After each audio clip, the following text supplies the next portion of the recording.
Welcome to another edition of Practice Help on Geometry with Mr. H. This is for lesson 1.1. Here we're talking about reflections. So here we go. All right.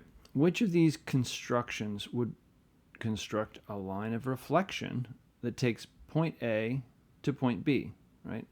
How could we, which of these things would set up a situation where you'd have a line of reflection that when you reflected point A, it would land exactly on point B. So think about how that works out, and pick one or two or three or however many there are that would work, right? Think about each one. Grab a scratch piece of paper and try it out if you need to. Pause the video. Answer the question. All right, task 11. A point P stays in the same location when it is reflected over line L. Here's line L. Okay, what can you conclude about point P? So if I have point P somewhere, and we know that if we use this line as our mirror, right, to reflect point P, what can we say about point P if before and after the reflection process it's still in the same spot? Pause the video and answer the question. Task 12. Lines L and M are perpendicular. That's the same thing that this says right here in this little zone right here, which is getting covered over by that little symbol. But that upside down T means perpendicular. So lines M and L are perpendicular to each other. So here's line L and here's line M, and they intersect at point P, right? Are perpendicular with a point of intersection, P. Okay. Noah says that a 180-degree rotation with center P has the same effect on points in this plane, right? This is a flat plane anywhere in there, as reflecting over line M. Do you agree with Noah? Explain your reasoning. So in other words, if I put a point somewhere, doesn't matter where, aside from right there, right? Because we already have that point.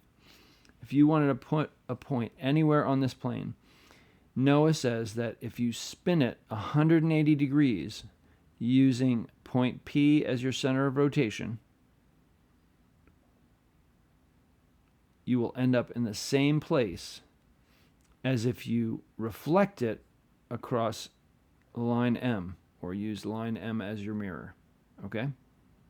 So if you agree with him, why do you agree with him? If you don't agree with him, why don't you agree with him? Explain here. Pause the video, answer your question. Task 13. Here are 4 triangles that have each been transformed by a different transformation. Which transformation is not a rigid transformation? All right, so we got to look at these and try and figure out which one doesn't fit the definition of a rigid transformation. Take a look at them, figure it out, right? Pause the video and answer the question. All right, task 14.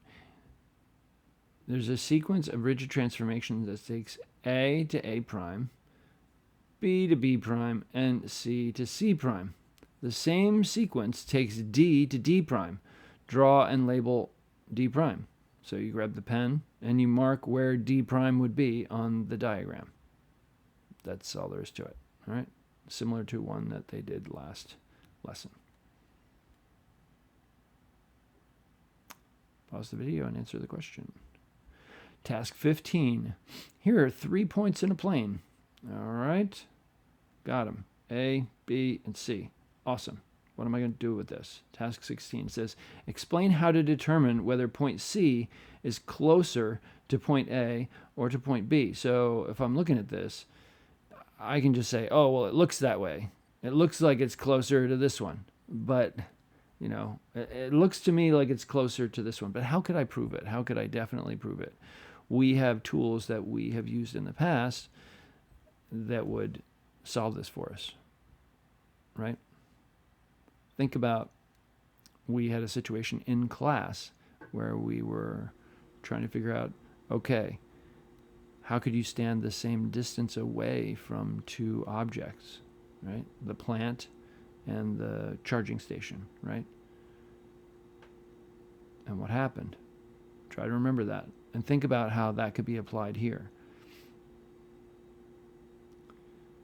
Pause the video and answer the question here in task 16.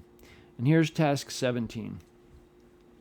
Diego says that a quadrilateral, right? Quad means four, and lateral means side.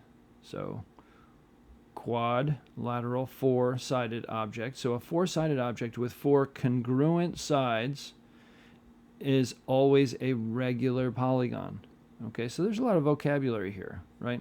Quadrilateral, congruent, regular, and polygon. Those are all vocabulary words that you need to have in your notes and should be in your notes. And you need to understand what they mean. And this question is kind of trying to figure out if you actually understand what they mean.